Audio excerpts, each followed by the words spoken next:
অস্বীকার করবার কোনো উপায় নেই। পশ্চিমবাংলার এক শ্রেণীর মানুষ মমতা বন্দ্যোপাধ্যায়ের অনেক উন্নয়ন করা সত্ত্বেও এবং মমতা বন্দ্যোপাধ্যায় যে সমস্ত প্রতিশ্রুতিগুলো দিয়েছেন সেগুলো তিনি পালন করেছেন, তা সত্ত্বেও তৃণমূল কংগ্রেসের উপর বিরক্ত এবং ক্ষুব্ধ হয়েছিলেন।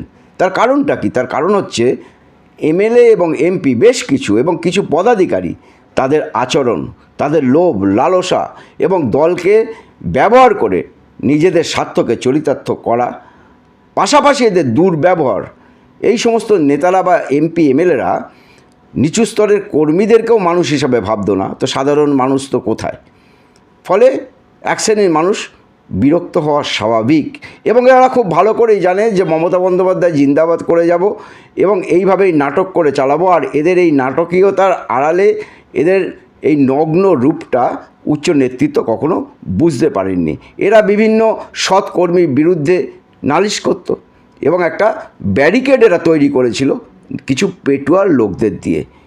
আর এরা খুব ভালো করেই জানতো মমতা বন্দ্যোপাধ্যায় না থাকলে আবার তারা ডিগবাজি খেয়ে অন্য জায়গায় চলে যাবেন। ঠিক সেটাই হয়েছে। এখন তারা বিজেপির তাঁবুতে গিয়ে আস্তানা গেড়েছেন। কাজেই মমতা বন্দ্যোপাধ্যায় যদি এদের কখনো ক্ষমা করে দেন, বাংলার মানুষ কিংবা তৃণমূল কংগ্রেসের কর্মীরা এদের কখনোই ক্ষমা করবেন না।